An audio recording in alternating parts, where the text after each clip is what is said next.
Hey, welcome to the Birth Boss Podcast. I'm your host, Jody Congdon.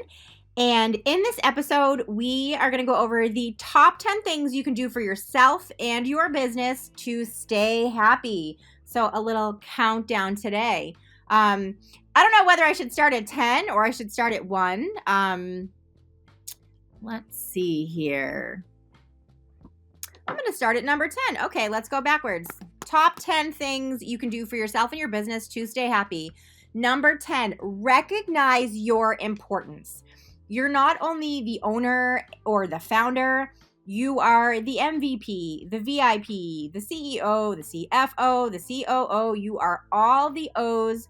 You need to treat yourself accordingly, and you need to think about yourself as all of those things, right? You're not just, oh, I own a small business. No, you are, like I said, the CEO of a business, whatever kind of business you have going on. But you need to make sure that you recognize that, you let people know that, and you treat yourself accordingly, right? You are top notch, top tier. You're top of the pyramid, right? Prioritize yourself. Number 9. Be extremely picky. You have arrived at a point where you deserve to be able to be extremely picky, whether it is with clients, right? When you are doing those initial interviews and you see red flags or just have a feeling, you get this gut feeling that it's not going to be a good fit, whether it's for you or if you are an agency owner, one of your contractors. Say no. You don't have to take any, business or clients that you don't want to. You have earned the right to be picky. Also, with other practitioners, you want to make sure that the relationships you have or the collaborations that you're doing align with your thoughts and your feelings about your business and how you want to be viewed, by the public, again, whether it's clients or other professionals in the community. You can be extremely picky. You can say no, thank you. You can say now is not a good time. But you don't want to just say yes to say yes and then regret it later. Number 8, have a biz bestie. I have a few biz besties. And they do different things for me and I do different things for them. So I have a biz bestie that we connect and we chat about, different strategies in our business and profit and the way we're growing. We talk about marketing and things like that. And we're always giving each other ideas and kind of going over what we're doing, what works, what doesn't, what we're seeing, in the industry trends, what we think is working, what we think is not working. I have another biz bestie that I collaborate with on different projects, but those are the things that we do together. They're kind of like these separate entities from our own business. So we don't really talk about our own business growth or things like that.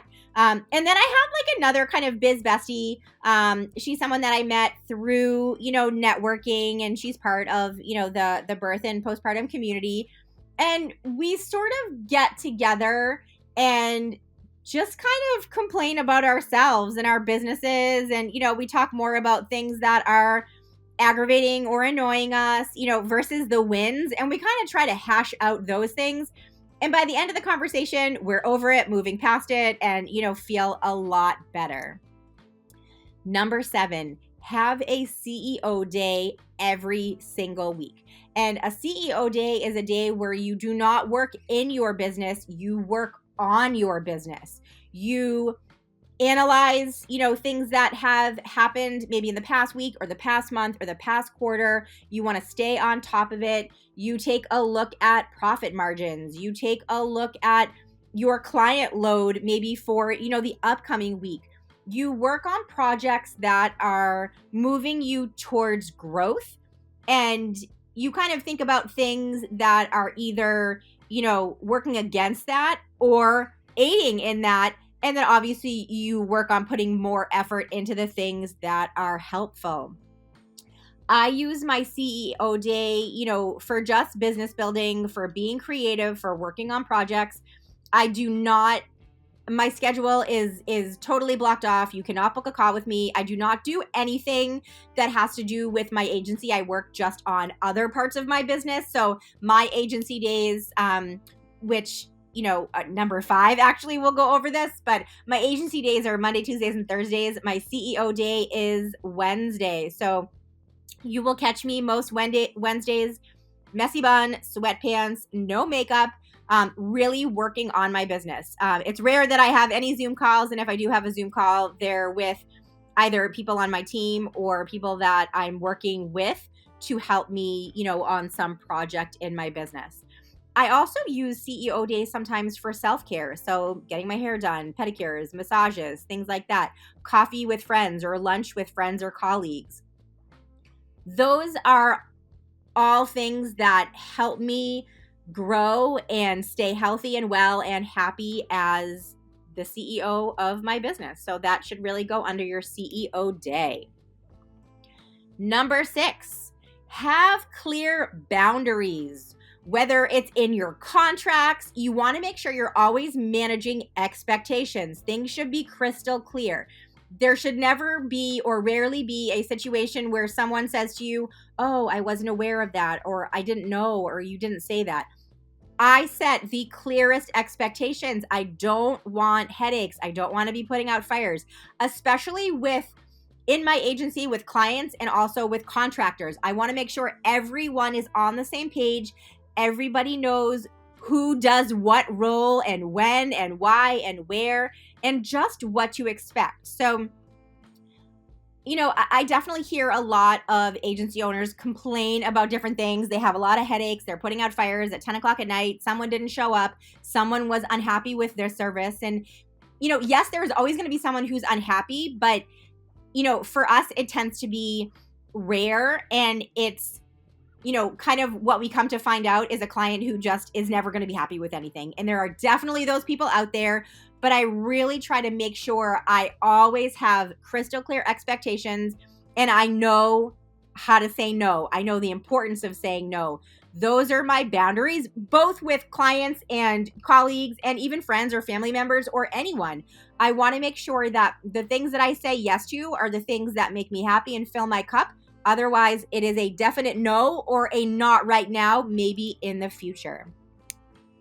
All right, number 5. I touched on this a little bit, but find a schedule that works for you. So I do something called lifestyle mapping. It's just a little thing that I created where you kind of take out your calendar or, by month or by week or your planner or whatever, and you put in all the obligations you have that are personal, that don't have anything to do with business, and then you backfill with, your business stuff. Like I know for me, 2:30 is usually like a hard stop for me during the week. I do school pickup, kids have activities, or, the rare days that they don't have activities, I want to be home enjoying them or out enjoying time with them.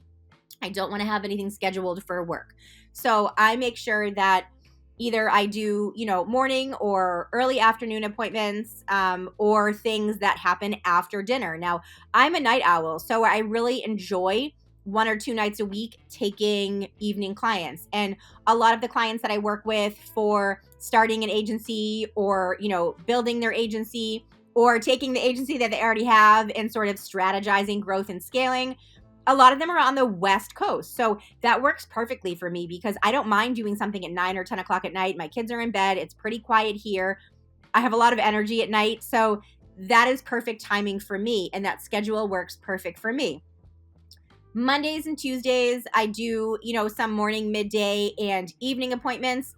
Thursday, it's just morning and early afternoon, I would say. I think my hard stop is noon on Thursdays. And then Wednesday's my CEO day. And then Friday is like, if I'm lucky, it's a 3-day weekend. Usually it's like a catch-all day for anything that I've missed during the week. I want to make sure that I knock everything out, check off all the boxes before the weekend.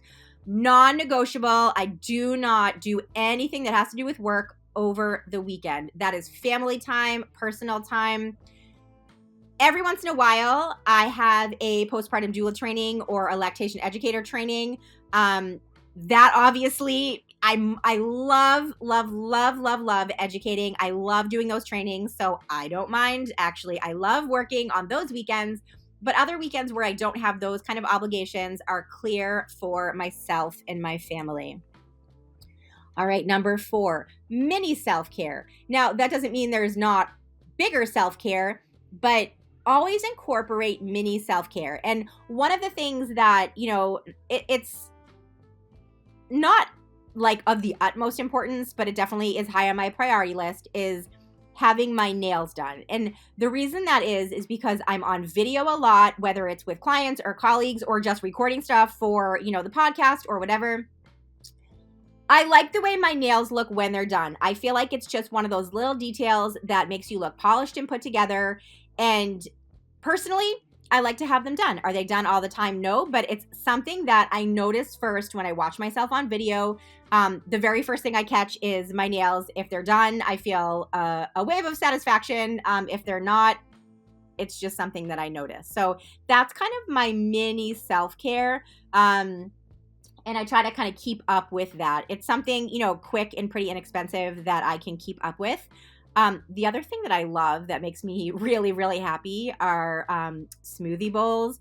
That kind of is something, and that also can be, number 2 is plan for food. We'll get to that. But it's something I can do, like a little break for myself during the day. I know it's healthy. I know it's delicious. It really actually does. It makes me happy.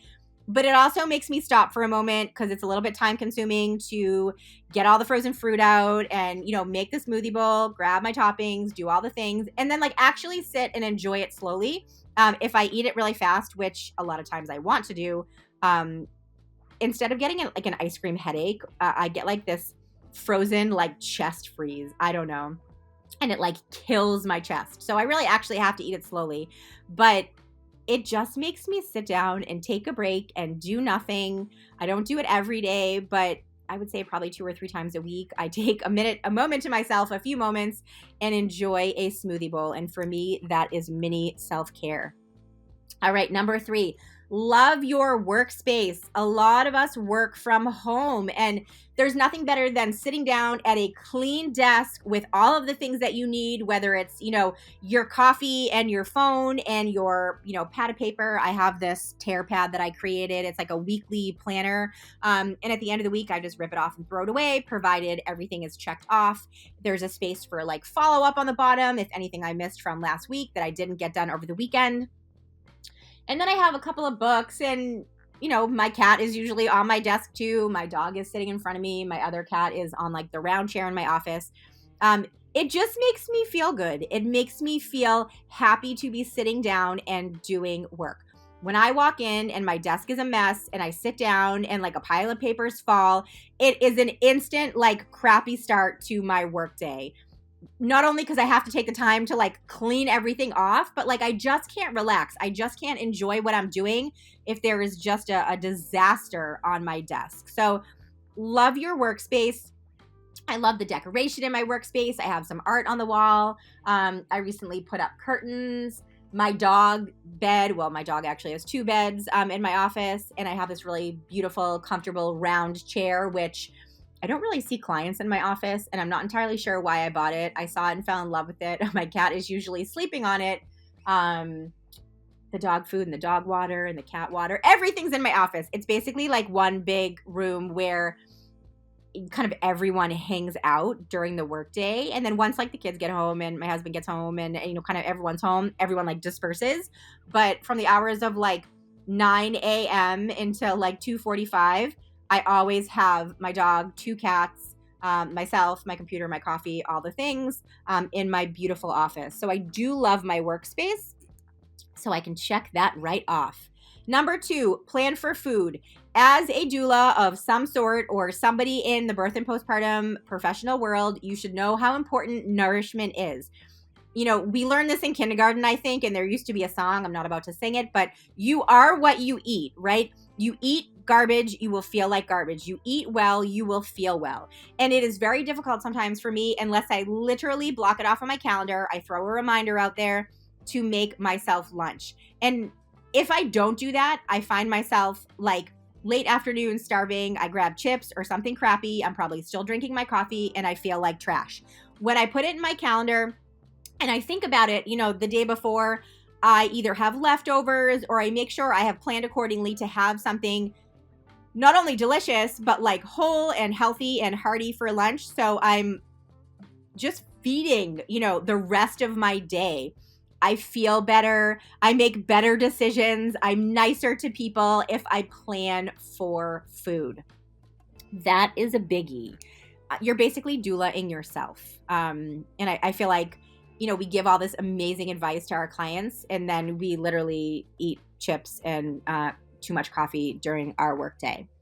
And then the number one thing you can do for yourself and your business to stay happy is know the difference between being busy and being productive. I feel like this took me a long time to learn, and actually it sort of solidified it for me. I love the book Atomic Habits, and he talks about the difference between, being busy and actually being productive. So at the end of the day, you can be exhausted, you were crazy busy, but did you check things off your list? Did you finish any products? Did you move forward in the things that you were working on?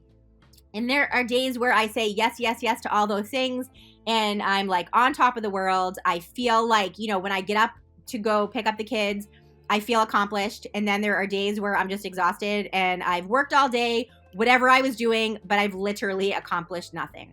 So the 10 things you can do for yourself and your business to stay happy, starting from 10, recognize your importance, be extremely picky, have a biz bestie, plan a CEO day each week, have extremely clear boundaries, find a schedule that works for you, mini self-care, love your workspace, plan for food, and know the difference between being busy and being productive. You guys have a that's great. A wonderful rest of the day and rest of the week, and keep being bosses.